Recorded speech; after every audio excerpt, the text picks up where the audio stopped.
انفرادی سطح پر توحید کا عملی تقاضا کیا ہے؟ صرف اللہ کا بندہ بن جانا، مان لیا کہ وہی الہ ہے، لا الہ الا اللہ، زبان سے کہہ دیا، خرد نے کہہ بھی دیا لا الہ تو کیا حاصل، دل و نگاہ مسلمان نہیں تو کچھ بھی نہیں۔ جب یہ لا الہ انسان کی زبان اور اس کے خرد سے ذرا نیچے اتر کر قلب میں جاگزی ہوتا ہے تو اس کا جو نتیجہ برآمد ہوگا وہ کیا ہے؟ ہم نے یہ جان لیا اللہ ایک ہے، ہم نے یہ جان لیا کہ وہ جملہ صفات کمال سے متصف ہے، ہم نے یہ جان لیا کہ نہ اسے کسی نے جنا نہ وہ جنا گیا، یہ سب جان لیا، لیکن اس کا عملی تقاضا کیا ہے کہ اب ہمتن اس کے بندے بن جاؤ، اپنی پوری زندگی اس کی بندگی میں دو۔ اور یہ بندگی میں دینا، اب لفظ اخلاص یہاں نوٹ کیجئے، اخلاص کے ساتھ میں نے اس موضوع پر جو چند آیات جو میری اس گفتگو کا اصل مرکز و محور بننے والی ہے، مبنا اور مدار، تو میں نے اپنے ساتھیوں سے کہا تھا یہ آپ کے سامنے موجود ہے۔ میں چونکہ اصلاً قرآن حکیمی کا طالب علم ہوں، مجھے انہی آیات کے حوالے سے آپ سے گفتگو کرنی ہے تاکہ یہ آیات جب آپ کے سامنے رہیں گی تو آپ کا بھی اس ٹیکسٹ کے حوالے سے گفتگو کے ساتھ ایک مستقل ذہنی رابطہ قائم رہے گا۔ ابتداءً میں یہ عرض کر دوں کہ قرآن مجید میں یوں تو کوئی بھی صورت کیا کوئی بھی صفحہ ایسا آپ کو نہیں مل سکتا کہ جس میں توحید کا ذکر نہ ہو، اسی طرح کوئی صورت کو جا کوئی صفحہ ایسا نہیں ملے گا کہ جس میں قیامت کا اور آخرت کا معاد کا ذکر نہ ہو۔ یہ دو وہ بنیادی چیزیں ہیں کہ جو انسان کو اس رخ پر ڈالنے کے لیے موٹیویٹ کرتی ہیں کہ جس پر اسلام اس کو ڈالنا چاہتا ہے۔ لیکن یہ کہ خاص طور پر جو مکی صورتیں ہیں ان میں یہ ایمانیات جو ہیں یہ بڑے تفصیل کے ساتھ زیر بحث آئے ہیں۔ ان میں سے 4 صورتوں کا میں ذکر کرنا چاہتا ہوں کہ جو میرے نزدیک توحید عملی پر ضربہ سلام ہے قرآن مجید کا۔ یہ سورہ زمر، پھر سورہ مومن، پھر سورہ حامیم السجدہ، اور اس موضوع پر کلائمیکس جو ہے وہ سورہ شورا ہے۔ میں نے یہاں چند آیات تو سورہ زمر کی آپ حضرات کے لیے یہ مطبوعہ شکل میں فراہم کی ہے اور چند آیات سورہ شورا کی۔ اب ذرا اندازہ کیجئے کہ توحید کا یہ انفرادی سطح پر تقاضا کس شد و مت کے ساتھ سامنے آ رہا ہے۔ سورہ زمر کی آیات پڑھیے، تنزیل الکتاب من اللہ العزیز الحکیم، اس قرآن کا اس کتاب کا نزول ہے، اس کی تنزیل ہے اس ہستی کی طرف سے، اس اللہ کی جانب سے جو العزیز ہے الحکیم۔ انا انزلنا الیک الکتاب بالحق، اے نبی صلی اللہ علیہ وسلم ہم نے آپ پر یہ کتاب نازل فرمائی ہے حق کے ساتھ۔ اب اس کا نتیجہ کیا نکلنا چاہیے غور کیجئے، فاعبد اللہ مخلصا لہ الدین، بس بندگی کیجئے اللہ کی، عبادت کیجئے اللہ کی، کس شان کے ساتھ؟ اس کے لیے اپنی اطاعت کو خالص کرتے، وہ اطاعت جو ہے دو رنگی اور پچرنگی نہ ہو، زندگی کے حصے بکھرے نہ ہو جائیں کہ زندگی کے کسی پہلو میں تو آپ نے اللہ کی اطاعت کو تسلیم کیا اور کسی پہلو میں آپ نے اس سے علیحدگی اختیار کر لی، کسی اور کو مطاع مان لیا۔ میں بھی عرض کروں گا کہ کون کون مطاع بنتے ہیں۔ اگلا ٹکڑا دیکھیے، میں سمجھتا ہوں کہ اس قدر جامع الفاظ شاید قرآن مجید میں آپ کو کہیں اور نہ ملیں، منفرد مقام ہے، الا للہ الدین الخالص، آگاہ ہو جاؤ، اللہ کے لیے ہے خالص اطاعت، یعنی اگر ملاوٹ والی اطاعت ہوگی وہ منہ پر دے ماری جائے گی۔ اللہ کو دو رنگی اور پچرنگی زندگی مطلوب نہیں ہے، صبغت اللہ، پوری زندگی اللہ کے رنگ میں رنگی ہوئی، اللہ کے ہاں مقبول ہوگا صرف دین خالص۔ میں بھی چاہتا ہوں کہ صرف ان آیات میں جو ایک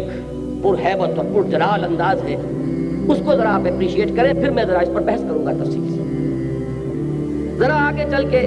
میں نے عرض کیا تھا کہ ابتدائی مکی صورتوں میں اکثر و بیشتر خطاب جو ہے واحد کے صیغے میں ہے، محمد الرسول اللہ صلی اللہ علیہ وسلم سے، یہ اسلوب ہے قرآن کا۔ ذرا آگے چل کر پھر جمع کا صیغہ بھی استعمال ہونا شروع ہوتا ہے، لیکن یا ایھا الذین آمنوا کے الفاظ آپ کو مکی قرآن میں نہیں ملیں گے۔ یہ جو ایک خاص خطاب کا انداز ہے اور اس کے لیے جو الفاظ معین ہو گئے امت مسلمہ کے لیے، یا ایھا الذین آمنو، یہ صرف مدنی صورتوں میں ملتے ہیں۔ بہرحال یہ جو حضور سے خطاب ہے واحد کے صیغے سے، اس کا مطلب یہ نہیں کہ مخاطب یہاں صرف محمد ہیں صلی اللہ علیہ وسلم، بلکہ آپ کی وساطت سے آپ کی پوری امت، آپ کا ہر ماننے والا، آپ پر ہر ایمان لانے والا جو ہے اس کا مخاطب ہے۔ لیکن یہاں ذرا وہی میں عرض کر رہا ہوں پھر کہ اس شکوہ کا، اس جلال کا اندازہ کیجئے۔ قل انی امرت ان اعبد اللہ مخلصا لہ الدین، تکرار دیکھیے اس سورہ مبارکہ میں، اس اخلاص فی الدین کی جو تکرار ہوئی ہے، اطاعت میں خلوص ہو، اطاعت میں یک رنگی ہو، اطاعت جو ہے وہ منقسم نہ ہو جائے۔ اے محمد کہہ دو مجھے تو حکم ہوا ہے کہ میں بندگی کروں اور پرستش کروں اللہ کی، اپنی کل اطاعت کو اس کے لیے خالص کرتے ہوئے۔